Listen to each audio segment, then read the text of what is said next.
From deep in the heart of Central Texas, it's the Best of the Outdoors podcast with Dustin Vaughn Warnke.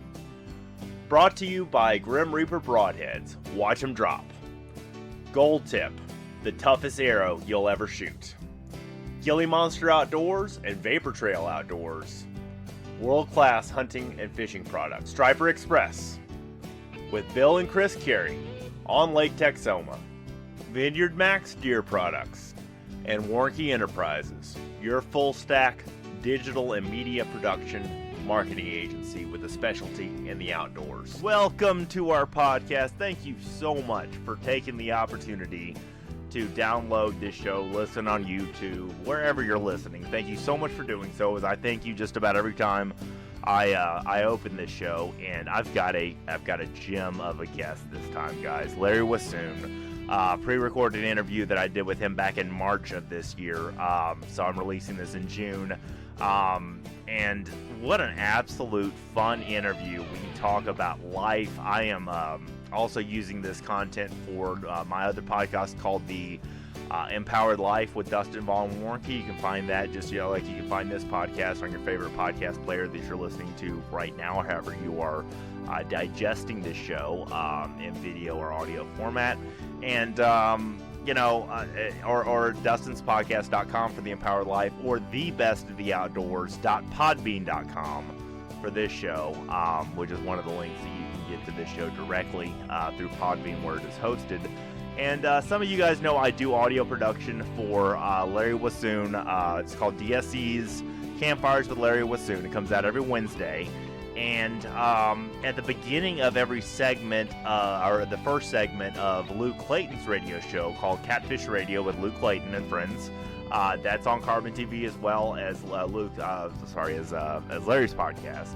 And then A Sportsman's Life, which is co-hosted by three guys. That's Luke, Larry, and Jeff Rice. I know all three of them, work with them very closely in different projects and everything like that. Absolutely incredible shows, all of them, as far as TV or podcast format. And Sportsman's Life can be found on YouTube or Carbon TV.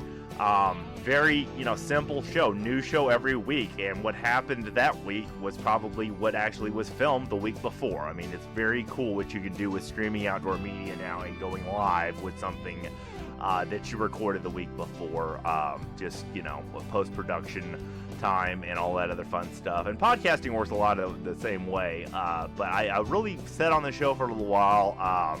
Wanted to pick the right time to release it, kind of during the summer here, when we're not doing a ton of stuff in the outdoors because it's hot, except for maybe fishing, and just to give you a gem of a listening piece of great insights from a guy who has hunted all over the world, who has been on TV all over the world, who has written books and articles and done hundreds of podcasts.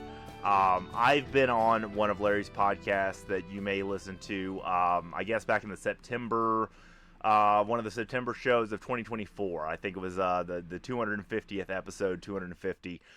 Really fun opportunity to sit down with Larry and talk about not just the outdoors and hunting and fishing and hook and bullet stuff like we normally do on this show, but also to just visit about life and visit about what matters, what means something to us as we get older, as we age, as we leave the legacy behind for future outdoor generations that aren't even born yet, your grandchildren's grandchildren. That's the way I like to look at the outdoor legacy. And I have a video that I'm putting together. I'll also air that in podcast form, about a talk that I gave kind of on this same subject about leaving a Christian outdoor legacy, for the future generations, and not making it about glorifying yourself and catching the biggest and the best, and catching and killing and all the stuff that we sometimes do in the outdoors. But that's not what the outdoors is all about. It's about the experience, which is one thing that has been the pinnacle of this show since I started it. I'm not about going out there and killing trophy. I mean, there's so many other podcasts you can go find out there about, killing a 300-inch, whitetail or 500 class red stag in New Zealand or whatever. That's all cool, For me, it's more about the experience of communing with nature, about understanding intelligent design and how God designed all this stuff. Those are the things that are more important to me in the long run, because after we're all gone and after all the trophies and everything like that are left on our walls, in our homes and that kind of stuff, what's going to be important to your grandchildren's grandchildren? That's always the question that I like to ask. The deeper meaning of what makes us outdoors people, what makes us part of that cycle of life, the fact that something has to die for us to live, whether it's plant or animal based. The circle of life, those kind of things. Just very, very, very great insights for the outdoors. So anyway, if you on your favorite podcast player, however you're listening to this show, you can find Larry's podcast, DSC's Campfires with Larry Weishuhn. He has several sponsors on there as well, Mossberg and Dallas Safari Club, and a whole host of other ones. At the beginning of his show, we actually just redid his intro, so I produced that. I'm behind the scenes on that. I'm behind the scenes on Luke Clayton's show, which he is at the beginning of. First segment is always Luke and Larry's Campfire Talk. They have been doing that for 18 and a half years as of the recording of the show. And what an amazing, it's just so cool listening to two guys, talk virtually pretty much around a virtual campfire. One of Larry's great quotes is really borrowed from a poet laureate for the University of Texas from years past, and that was J. Frank Dobie. And he said that, to kind of paraphrase, life's greatest philosopher is a campfire. And I think that any of us that have been around a campfire can really relate to that. And that's one reason why Larry's podcast is called Campfires with Larry Weishuhn, or DSC's Campfires with Larry Weishuhn. And then the beginning segment, and sometimes other segments are on Luke's show as well, with just Luke and Larry, for Catfish Radio with Luke Clayton and friends, also can be found on any podcast app. And on, I think, around 30 or so terrestrial radio stations. That's another fun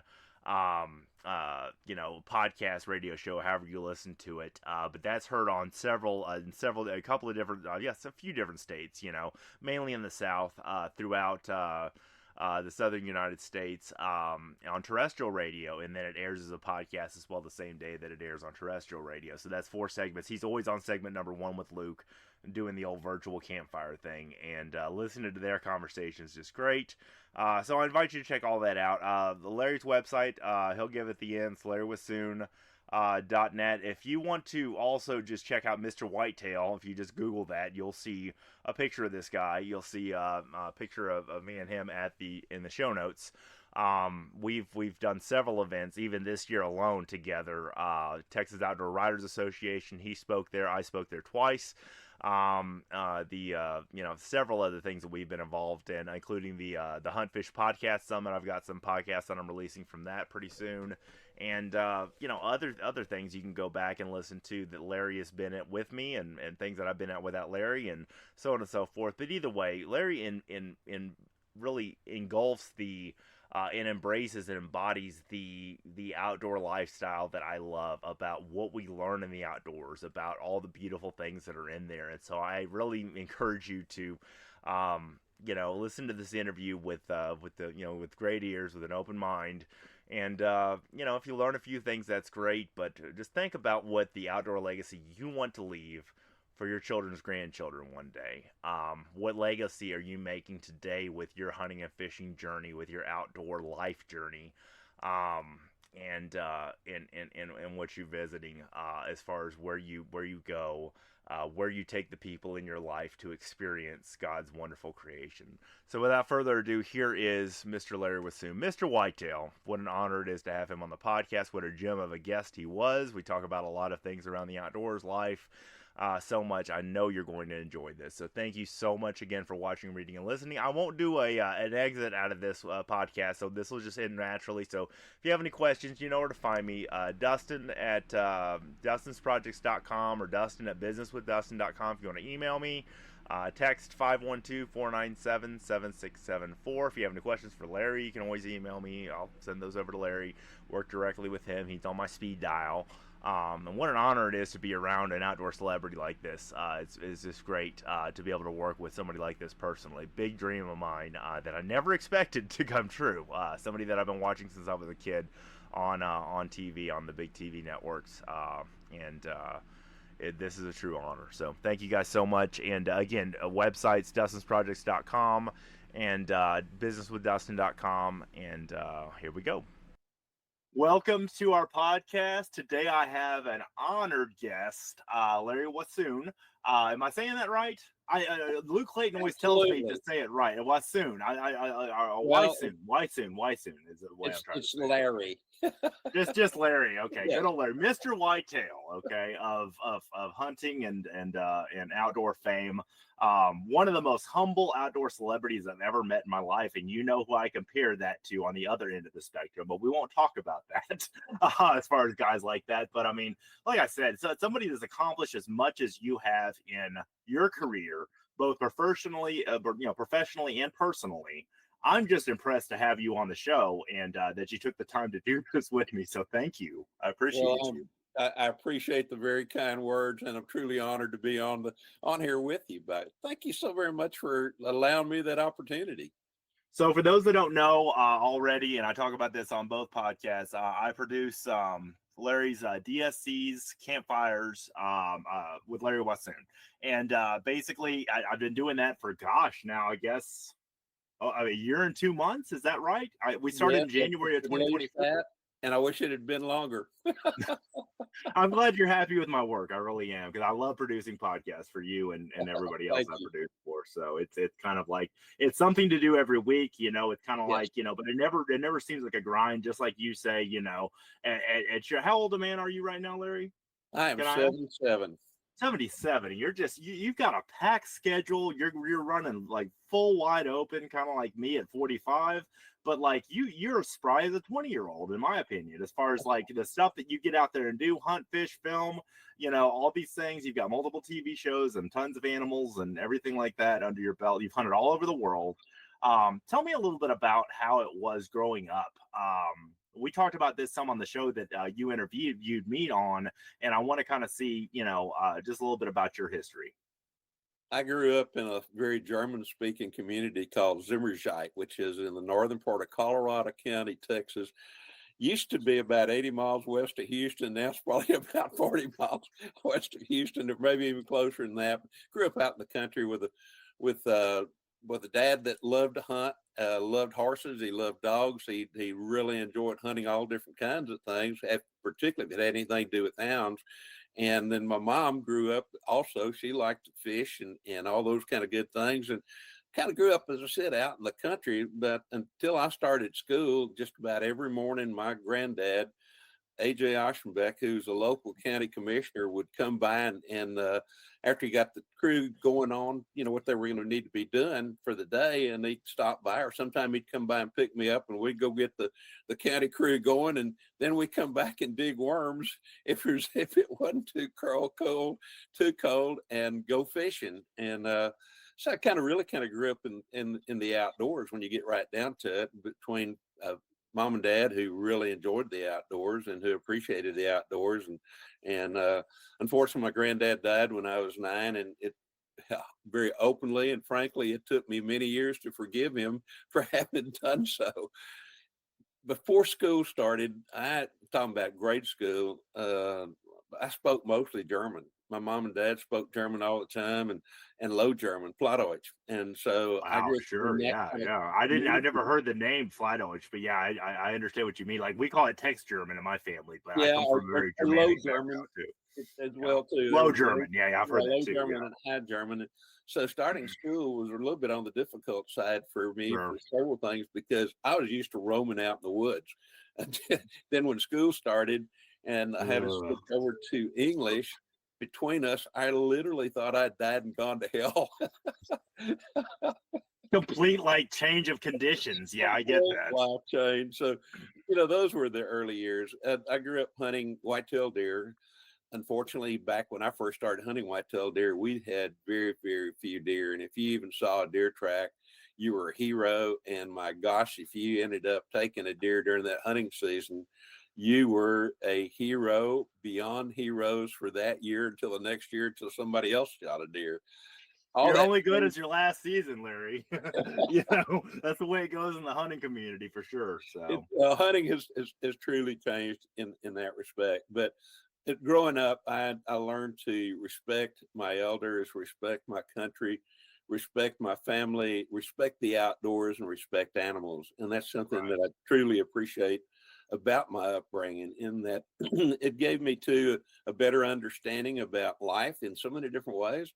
But also, when you get right down to it, a lot of times somebody will ask me a question about life, and I said, "Hey, do not forget, all life on Earth depends upon the death of another organism. Death is as much part of life as anything." And so, we had our own. We were in the chicken business, the hog business, the cattle business, and I was the automatic feeder for my dad for our chicken houses.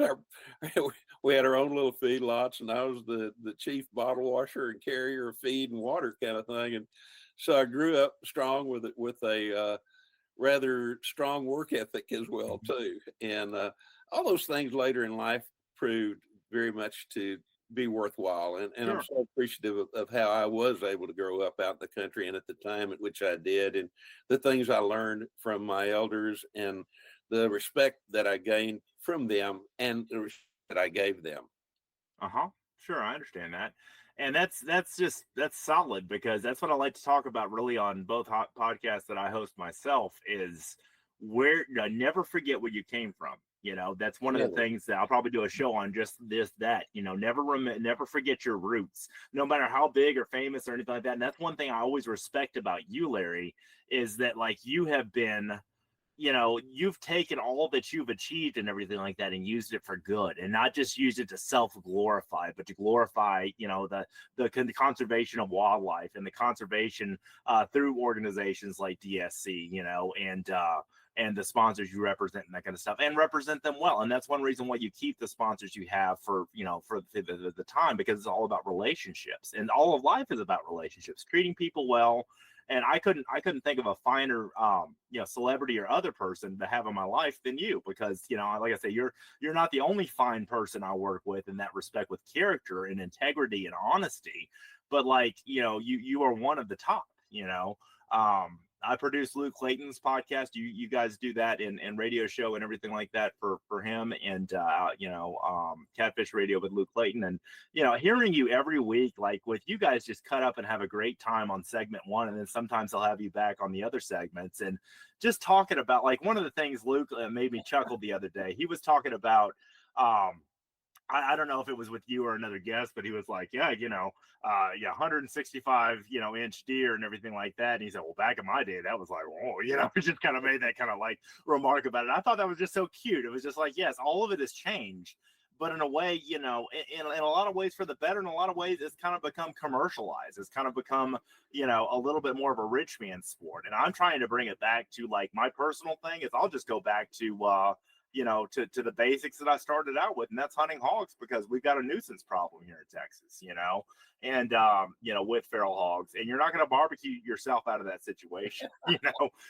So that's what the joke always was, turning out back when I sold hog hunts, you know, turning nature's nuisance and problem into a tasty dinner, you know, entree. You know, I would often say that. But for some of those that don't hunt and fish, that listen to my other podcast, you know, you are a gem of an example of what it's like to age well.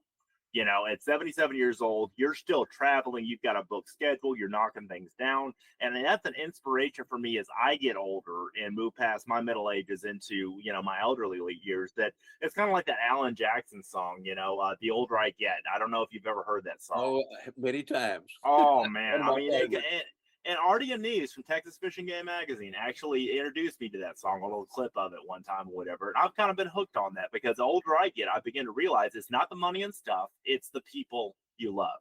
Like, it's the relationships you build. It's adding value to each other's lives. It's being symbiotic and not just one-sided with relationships. It's a two-way street. And that's the one thing that I've learned from you and other folks that are much, that are older than me by maybe a generation or so, at the end of the boomers or, whatever the case may be. I recently even worked with one that was a silent generation. He passed away, I think. He was a psychiatrist. He helped me through some things. I helped him through some things. We did a website project together. And so again, I have always said since I was young, absorb the people that are beyond your years. Absorb their knowledge, absorb their skill set, and absorb their experience so you don't make the same mistakes that they may have made, or you can make better choices for your life. So that's one thing I always advocate for, especially to younger kids that I mentor and that kind of stuff. Take care of your elders, of the people that are older than you, and learn. Don't just blow them off and say, oh, he's an old fogey or whatever. No. They've got experience about whatever life curveballs have thrown at them. And I talk about that a lot on both shows. You mentioned that, and years ago, I worked as a wildlife biologist for the state of Texas.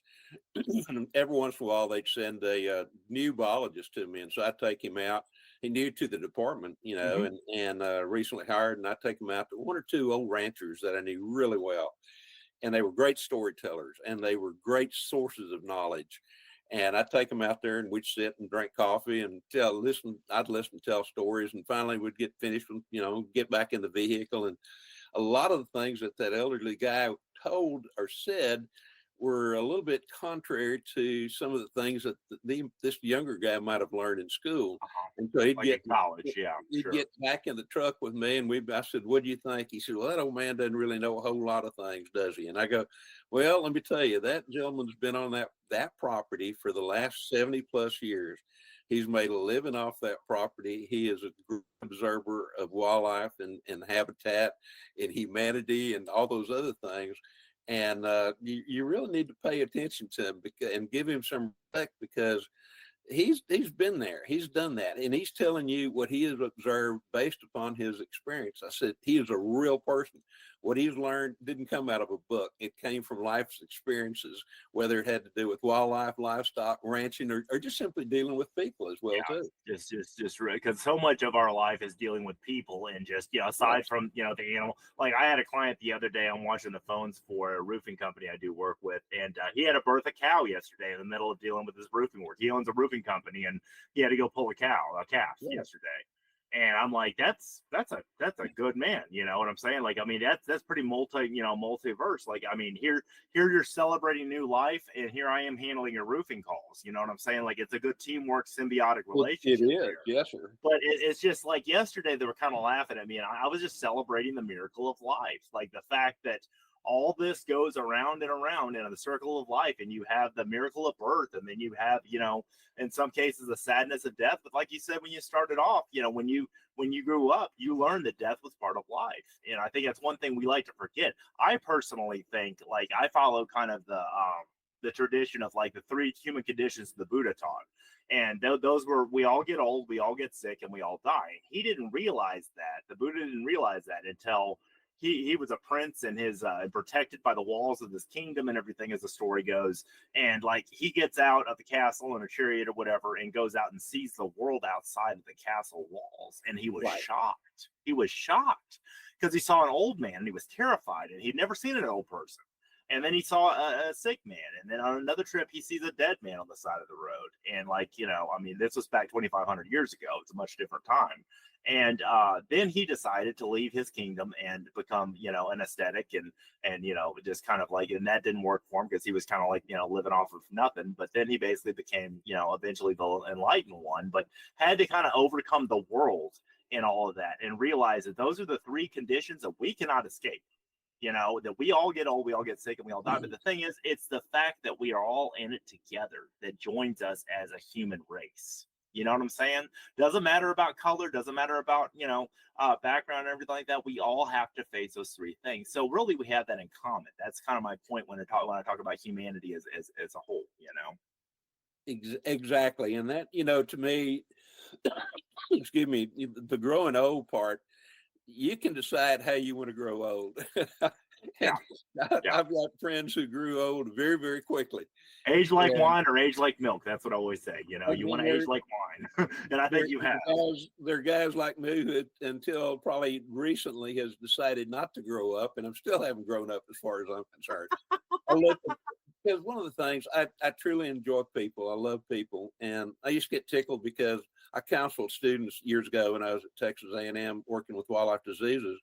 And they'd come in and I said, why are you in wildlife? And they go, well, I love the outdoors. I love to hunt and fish, and I just don't like people. And I go, I'd grab them by the arm and I said, I'd take them to the door and I said, we're going to go talk to your primary advisor. And he goes, why?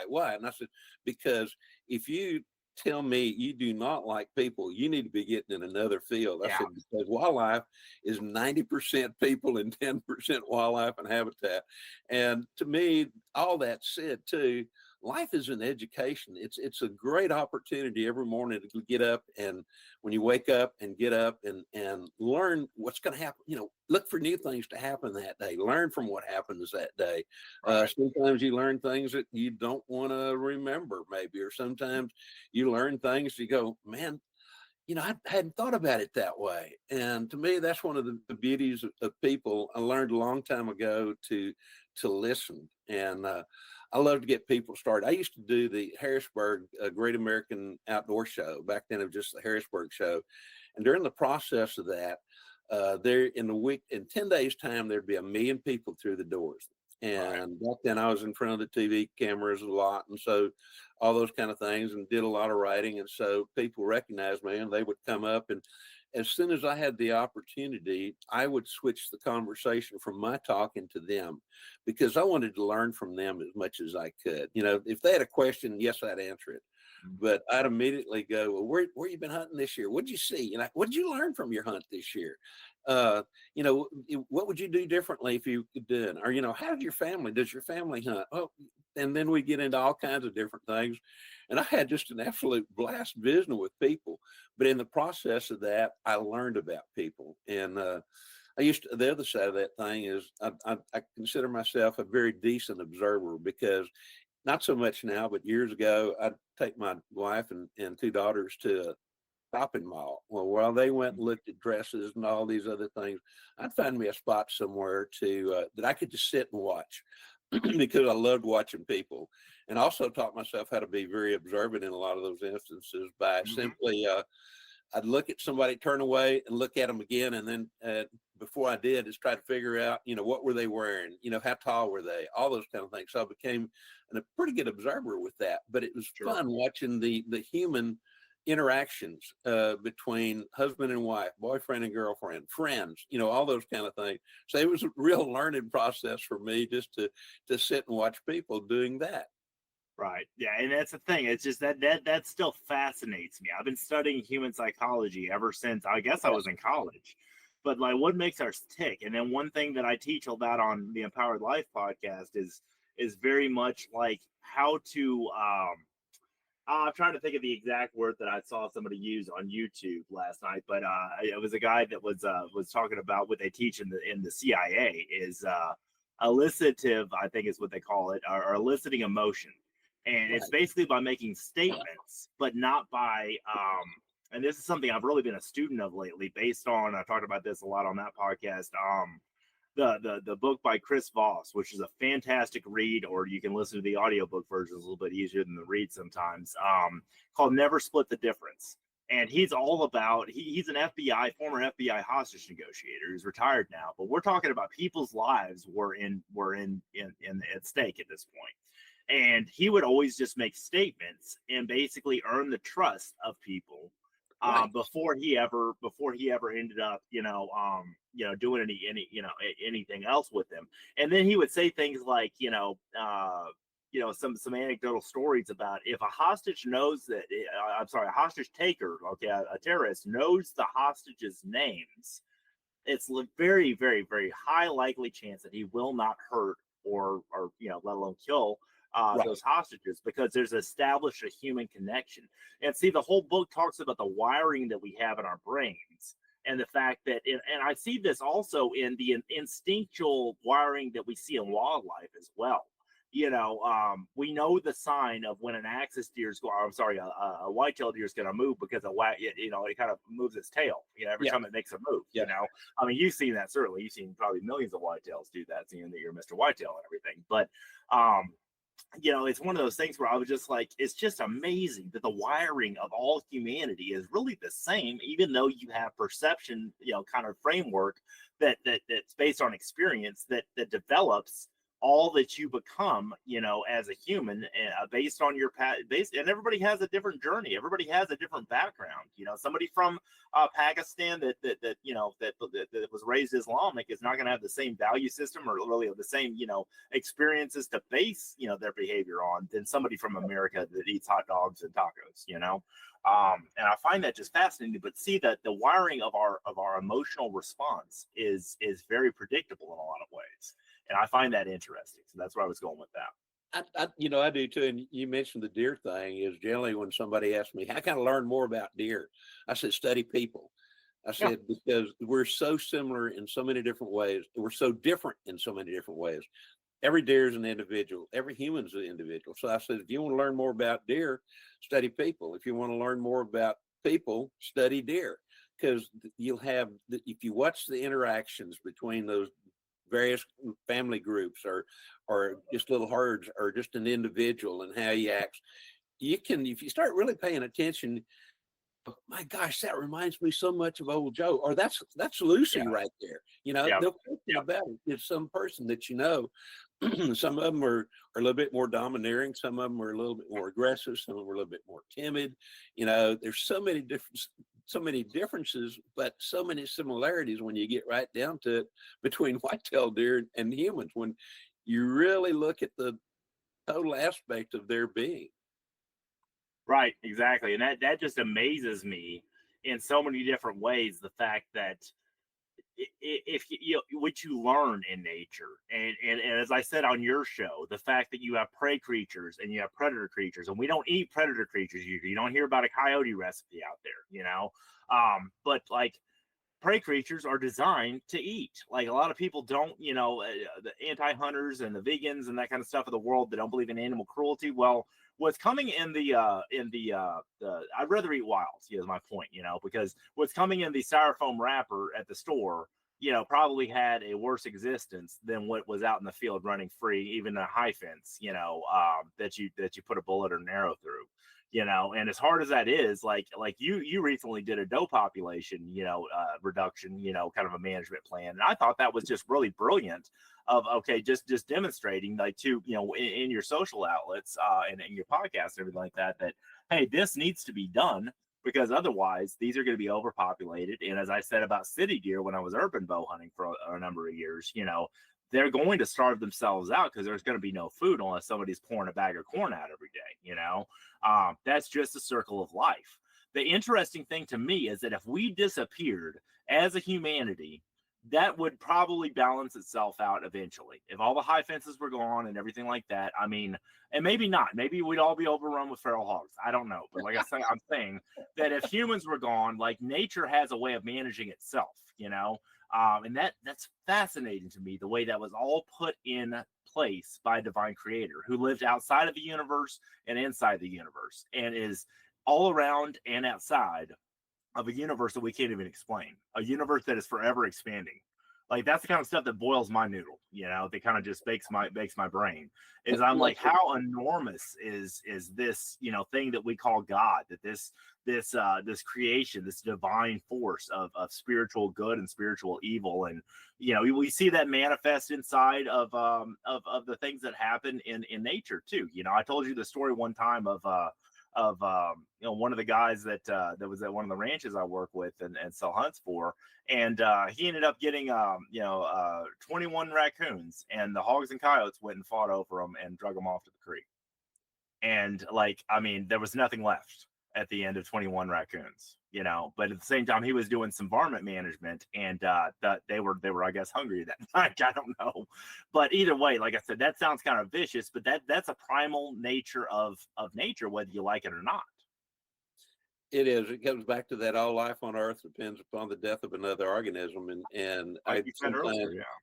it's just like I've visited in the past, or maybe visited in the proper term, but debated, it would be a better term, with vegans or the vegetarians, and they go, how, and I said, look, and I'd be a little bit more graphic than I'll be here, but I said, what do you eat? And they go, well, I eat lettuce and I eat beans. I said, what lettuce? I said, have you ever torn a leaf of lettuce and see that little clear stuff comes out? I said, that's their blood.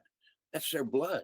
And I said, you eat beans? Like you talking about like peas or beans? Legumes or whatever. Those are embryos.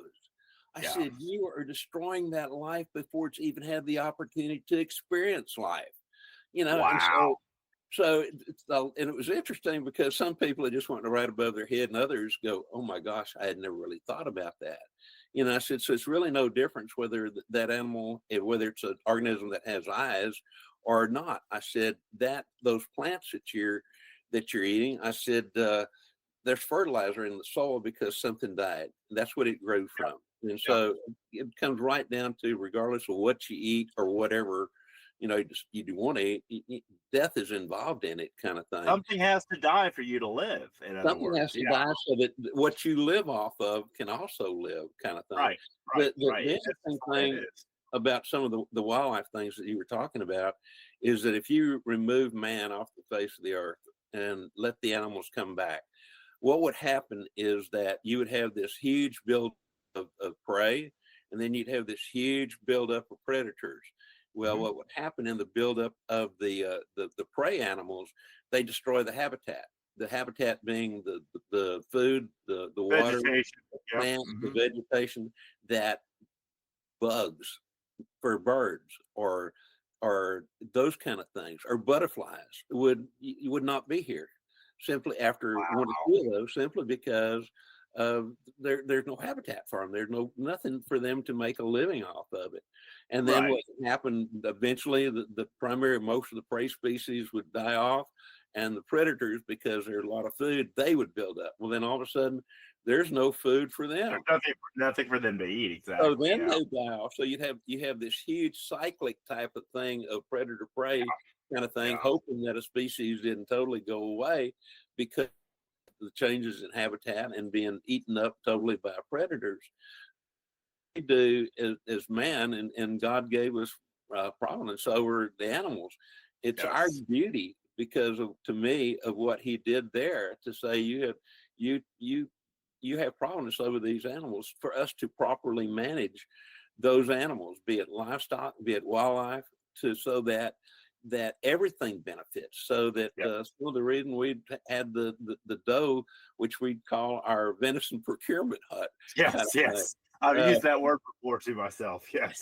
Venison procurement mission. I understand that. And so with doing that, we're keeping that habitat healthy, so that not just the white-tailed deer survive, but the cottontail, the rats, the mice, the snakes, the small predators, the large predators, the songbirds, all the insects that are out there that provide food for birds, so that there's seed for those birds that are seed eaters. So it's up to man to try to manage the habitat so that everything benefits at the same time. And that's, to me, is one of the reasons why hunting is so important. It's amazing. Like I've never really heard a wildlife biologist like yourself explain what would happen if humanity wasn't here managing all this. But you're right. That's one reason why we're here with the birds and the fish and everything like that, is to keep everything kind of regulated and check and manage that.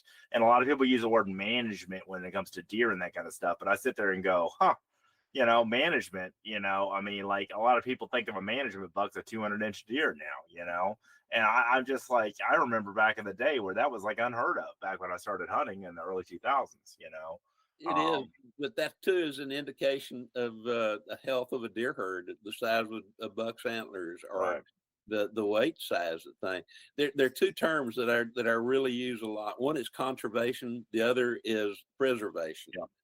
Conservation is the wise use of, and preservation kills, quite It frankly. leads to death, like you've said many times Right. on your show. You know, it It, leads to death, those, those are and two that terms that we need to remember. And honestly, the preservation of, you're not preserving, you're killing in the long run. right, And right, that's a shame, because we need all varieties of wildlife, and I include fish, and anything that walks, crawls, and there's a lot of wildlife that, as far as I'm concerned, are the little bitty critters that are in the soil and that we never even see. So all those become very important, and it's up to man, as far as I'm concerned, to conserve, meaning to wisely use and manage those properties, or those particular species, yeah. or habitat. Absolutely, and habitat is so important. And you talk about food cover and water a lot in your wildlife biologist talks and that kind of stuff that I've seen you give in person and listen on your podcast that I produce for you. But I think that's one of the main things that hunters or anybody else needs to understand, even if you're a non-hunter and just want to have deer on your property, or anything like that, any kind of wildlife on your property, is making sure you have those elements so they can thrive and survive on your property. Anybody that has a home that has any kind of acreage, that even a backyard, they can entertain these things, so that's my thought on that. Absolutely. To me, anybody that has ground, and that Yeah. can be a backyard, or it could be somebody that lives on the 18th floor of a high rise, and has got a couple of flower pots sitting on outside where insects and birds can get to them. You're a contributor to wildlife. And so in a way, you're a stakeholder in all this. Right, And exactly. so to me, think a little bit deeper and learn a little bit more. Try to learn everything that you can about wildlife. Don't follow a trend just because it's a popular trend at the time being. Learn all you can, then make up your own mind. God gave us a great mind, a great brain, and I think He expects us to do that as well too. Absolutely, and think for ourselves and make our own decisions. It goes back to what I talked about with Jackson years ago. His principle. He said, the kids these days in our modern culture, our modern society, with all these AI tools like Google Gemini and ChatGPT and everything like that, they can find out information on anything, from the palm of their hands, from a phone, like we've never seen before. Like this level of digital technology and information, transfer, between things. He said, we're trying to teach your kids to think independently so they can make the best choices for their lives. He said that back when my kid was like in first grade or kindergarten or first grade. And I thought that was great. I was like, that's what the school should be doing, is teaching kids, the kids that are coming up, so to speak, that are growing up and that are in the school system and that kind of stuff, how to think for themselves, because the information is more abundant than it's ever been. But the problem is, what source are you getting the information from? Is it biased information, or is it like, this is coming from Larry Weishuhn, who's a wildlife biologist who's done this for 50 years. You know what I'm saying? Like, I mean, you have so much skills and experience and go around and speak all over the nation and elsewhere, and hunt all over the world and be part of that ecosystem and participate in that ecosystem. And it's not all about just killing for you. You know what I'm saying? That's my whole point of having you as a guest, is I want to show people, okay, here's an honest, integrity-filled, character-filled man that isn't bloodthirsty like so many hunters think that, guys like you are and guys like me are. We're not like that. We actually love wildlife. The other day, I don't think I ever told you the story, but it's beginning of, I guess it's probably November or so. The rut's on. And I run across a spike that a couple in front of me, kind of told me to stop, because they were dragging this spike that got hit by a car somewhere off the road, and it was sad. Okay, and I don't know if I've become a softie as I've gotten older, but this animal is still suffering. So I called my game warden that was in that county that I happen to know from previous experience, and him and I are really good terms. And he basically said, he said, if you have FaceTime, if you have an iPhone, I have an iPhone. He said, if you want to put them down, let's just do it. And by the time I got down to, to do, ready to go on that, he had expired. The spike had expired. And, he said, leave them there. The buzzards will take care of, that. And that's just a circle of life, Dustin. And he said, you did the right thing by calling me, because he said, I had to have an eyewitness of you doing that. So somebody driving across the road didn't think it was poaching deer.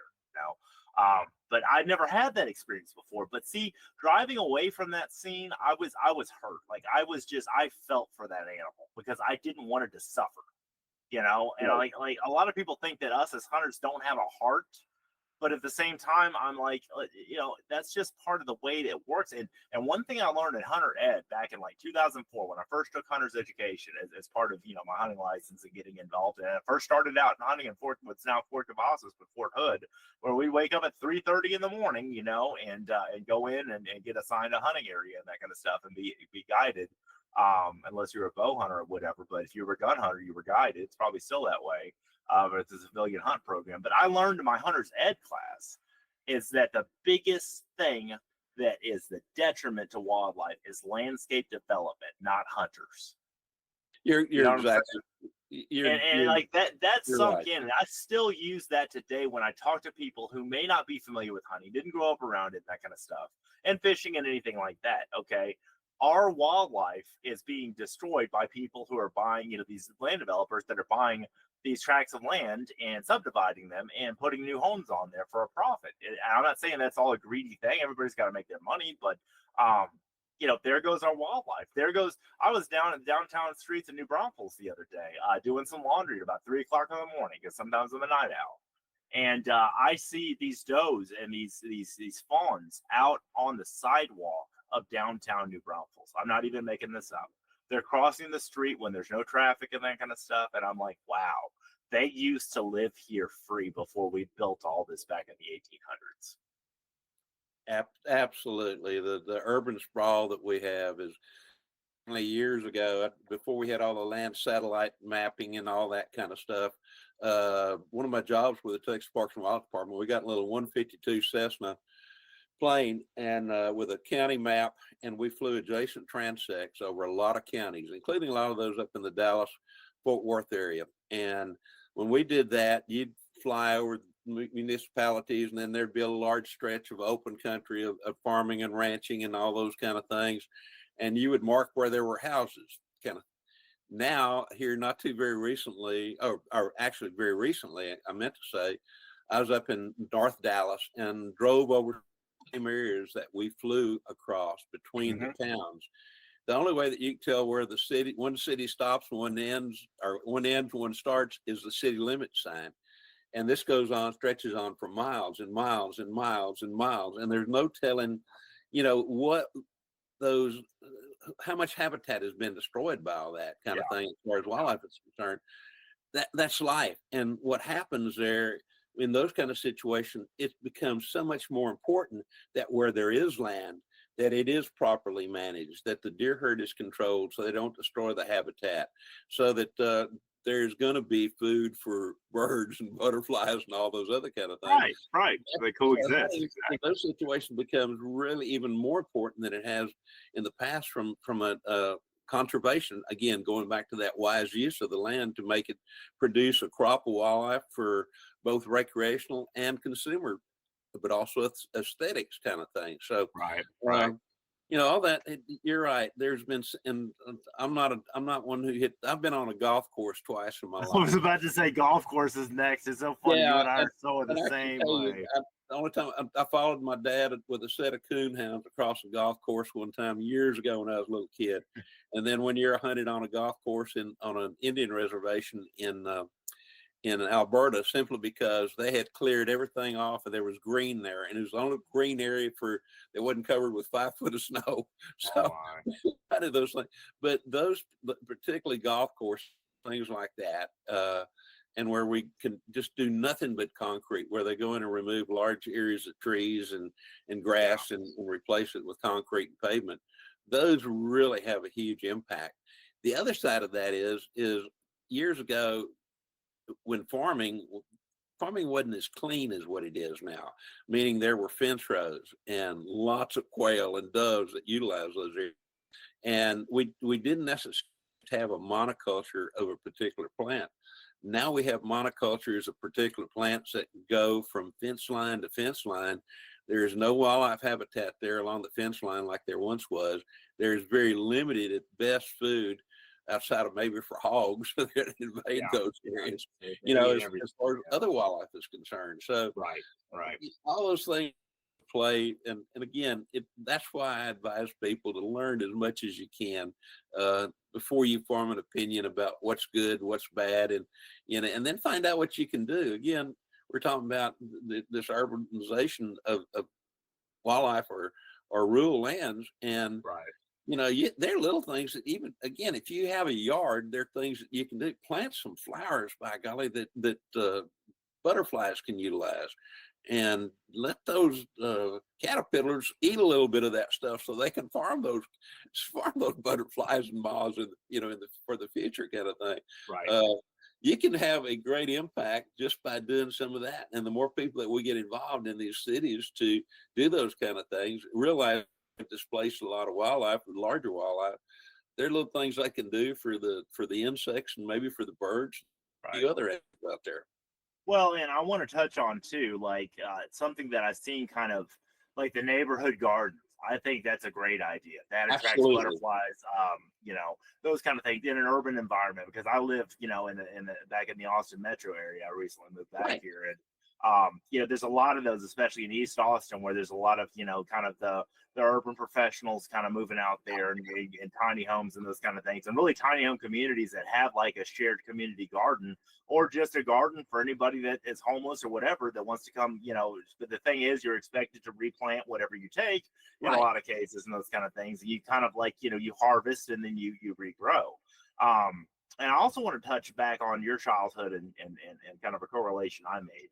One of my earliest memories is going down. My maternal grandfather passed away when I was, I guess, in my mid-20s, 2005. My maternal grandfather died when I was 1986, when I was about, I guess 7 years old. My parents didn't even tell me he was gone until the funeral, and that was the hardest part for me. Like I said, I feel like that was a disturbance to me, like with grandfather, But both of these grandfathers took me down to the same place, one of these little creeks, on the Canal River, and my maternal grandfather would run trot lines there. Years later, my paternal grandfather would go down there. We would dig red wigglers. Did y'all go dig red wigglers for the fishing, or? I think you get a kick out of that. I'm laughing because the property that I grew up on, which had been in our family since the 1860s, and thankfully we still have it. But yes, we had the earthworms that some of them they weren't really the red wigglers. Some of these were like 1.5 feet long almost. I mean, they were actually huge.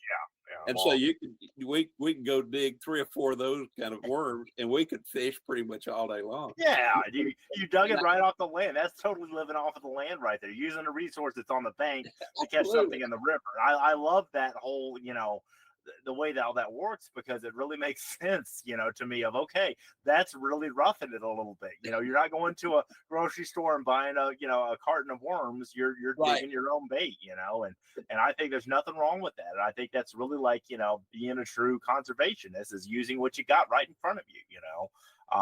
You and I both do TV show work. Yours, of course, are more prolific than mine. But one of the things of the team that I run with Hogger Boys, and that whole kind of variety network that I'm putting together of different content air on Carbon TV, is that use what you got. If you want to go hunt a coyote, get you got a 30-06 you use deer for. I mean, that'll be fine. But I mean, like I say, make the best of the resources you have. You don't have to go out and buy the brightest new scope or the best new everything, and all these kind of things that you're sold on TV in our commercial society. This is buy. Just use what you got in your garage, at least to get started and to kind of upgrade as you go. You don't have to go spend $100,000 to get a boat and everything like that. To go catch a fish off of a bank, you know what I'm saying? And that's one of the favorite things I still do with my son, to talk about the outdoors some more, is just go jerk perch. You and I talked about that on our podcast. Like, we make a little competition out of it, and as it warms up a little bit here in the spring, I'm going to take him outside, and we're going to go, there's a little lake, Lakewood Park, a little bit of community park that's kind of buried in the back of a neighborhood. And it's a nice big lake. I don't know how long it's been there, but it's run by the city of Leander, It's funny. I mean, I caught a catfish on my grandfather's old rod and reel, and it almost drug it into the water. And I darn near fell into the water to grab that one because I wasn't losing that rod and reel. That was his. No. And it was like an old spin cast, like a Kmart special. We're talking like when Kmart was still around, more prolifically. And but the thing is, I retired that rod. I'll never fish with it again because I caught a 3-pound catfish on there, landed it. Oh my goodness! And my son decided to like stay in that day, and not, play his video games and not come out with me. And I was like, you missed an absolutely amazing story. This fish drug my rod almost into the water. I went into the water to get it, to save the rod, and I caught the fish. So, I mean, it's just stuff like that. It's just little outdoor experiences. One of the best ones I want to share with you, and I think I may have mentioned this to you before, but Jackson and I are fishing. He's a lot younger at this point, and so than the catfish story. But basically, like he's, I don't know, 7, 8 years old. We're going out to Brushy Creek Park, which is a local park here in Cedar Park. And it was an old Texas Parks and Wildlife holding pond, like where they would stock fish and that kind of stuff there. So anyway, it's kind of a community lake, kind of an unknown. It's got a hike and bike trail and everything else. A lot of people go down there to do things in the outdoors, ride their bikes or walk or hike or run or whatever. But they've got a really nice big lake out there. I don't know how many acres it is. It's not very deep. And we caught a panfish, bluegill or whatever. Right. And as we were reeling it in, this giant bass comes up and grabs it and runs off with it and then breaks the line consequently, because we obviously didn't have a hook on him, but he didn't spit that one out. But it was my experience to show him. That'll probably never happen again in my lifetime. But that's an experience that we had together that bonded us as father and son. And I think that's what the outdoors does as well, such as like my Crosswater Outfitters ministry that I'm getting back involved in again. Crosswater Outfitters is a Christian fishing ministry, and one of the things that we do, aside from Friends and Neighbors events and other events in the community, is serve the soldiers of Fort Cavazos, used to be Fort Hood, and that's therapeutic for those people.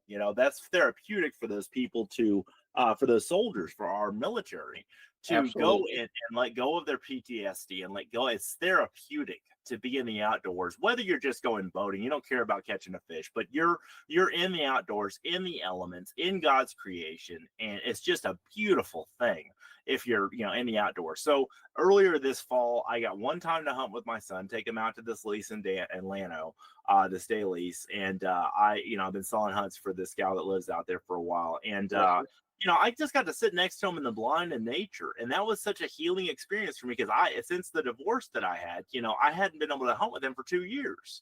And like, we got to just sit, and we didn't really even care about shooting anything. He wanted to shoot a turkey. It never really showed up.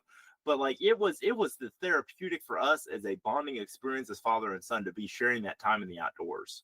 I didn't care if we saw anything, I mean, there were deer and that kind of stuff there, but he was just happy to be outdoors with his dad. And I was like, how many kids miss that opportunity that the dads aren't involved in their lives and that kind of stuff? Where are all the dads at? Take a kid hunting and fishing. I always advocated that on the Best of the Outdoors. I still do. Is just making the time count.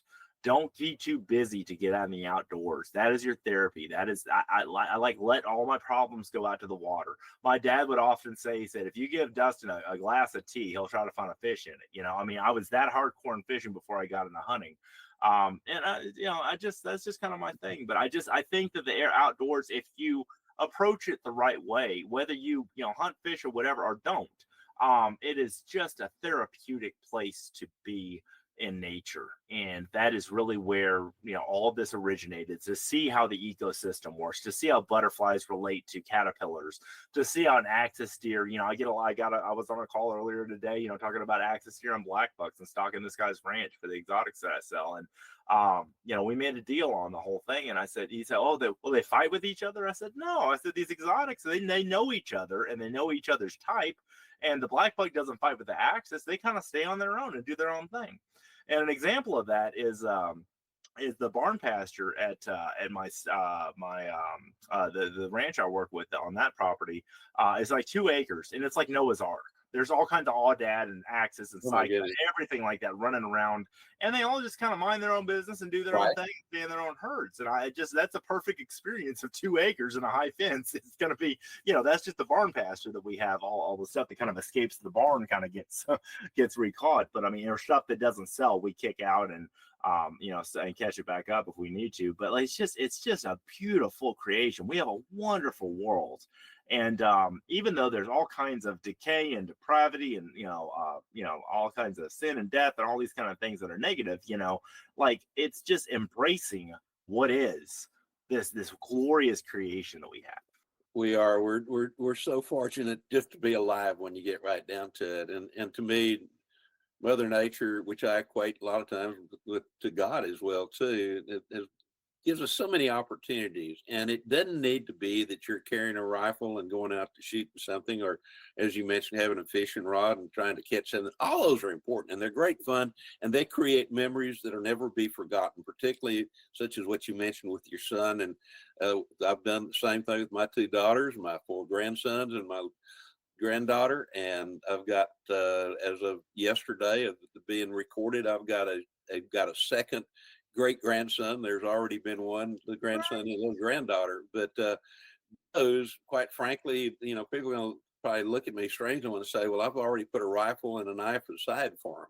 Yeah, and once they get a little bit older, the good Lord willing, I will be here and I'll teach them. And if not, I know that their grandmothers and I know that their moms and dads will teach them about life, about how, about the things, how to be careful and all those other kind of things. But to me, that it's passing on that tradition. Sure. And I can't wait I used to take my grandsons hunting with me a lot until they were grown and, now starting to have families of their own. And we still get together and go hunting and fishing whenever we can. But those were such great bonding times. And it gave me the opportunity to get those guys outdoors and to learn about life, not just about what they hear amongst themselves or what they see in school or on TV or, now with all the internet stuff.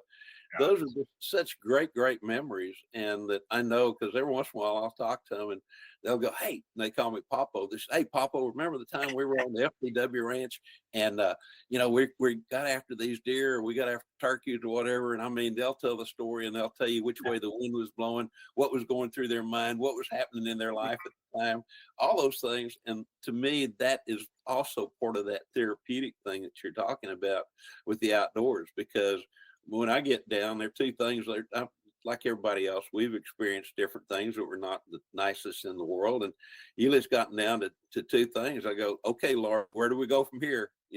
I'll follow your lead. and then I spend time and just, watch birds fly by or watch leaves developing and watch during the fall, watch leaves fall from, die and fall to the ground.